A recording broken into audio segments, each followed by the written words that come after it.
जय भीम नमो बुद्धाय साथियों। दोस्तों आज हम बताने वाले हैं चमार जाति का गौरवशाली इतिहास। तो मित्रों अगर चैनल पे आप नए हो तो कृपया करके चैनल को सब्सक्राइब जरूर कर लीजिएगा। चलिए दोस्तों वीडियो शुरू करते हैं। आज भारत विभिन्न संस्कृतियों की संगम स्थल है।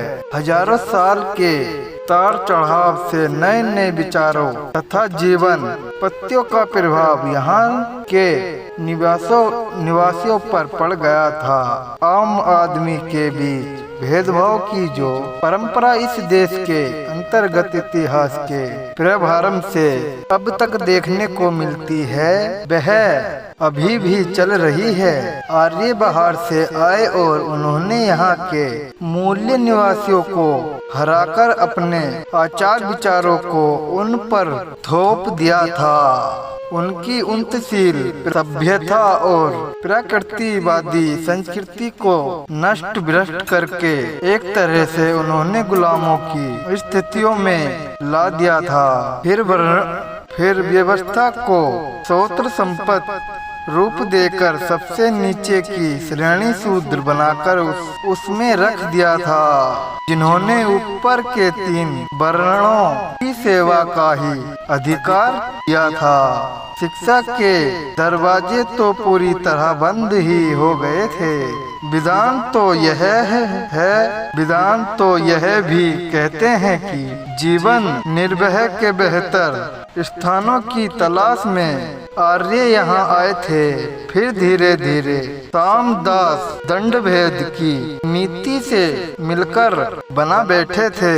इस व्यवस्था की चूल्हे हिलाने के लिए आज से 2500 साल पहले तथागत बुद्ध के मानवतावादी तर्कपूर्ण दर्शन से जो क्रांति हुई, इस बनाए गए एक चौथे वर्ग की हस्तियों में जो परिवर्तन आया उसका प्रभाव लगभग 500 वर्ष तक रहा है।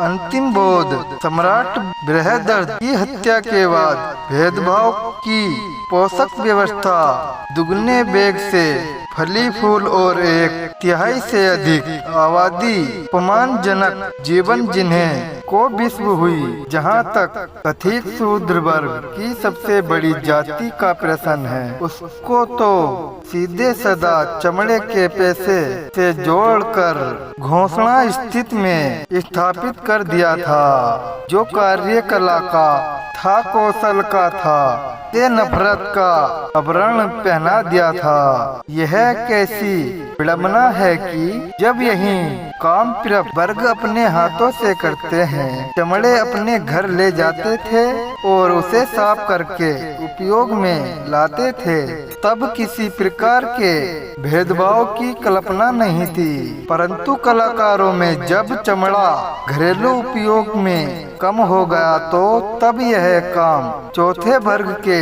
इस क्षेत्र के प्रवणी लोगों को सौंप दिया गया था। यह काम और उसके करने वाले के पौत्र समझे जाने लगे और हजारों साल की अवधि बीत जाने के बाद भी उनकी स्थिति में कोई विशेष अंतर्गत नहीं आया।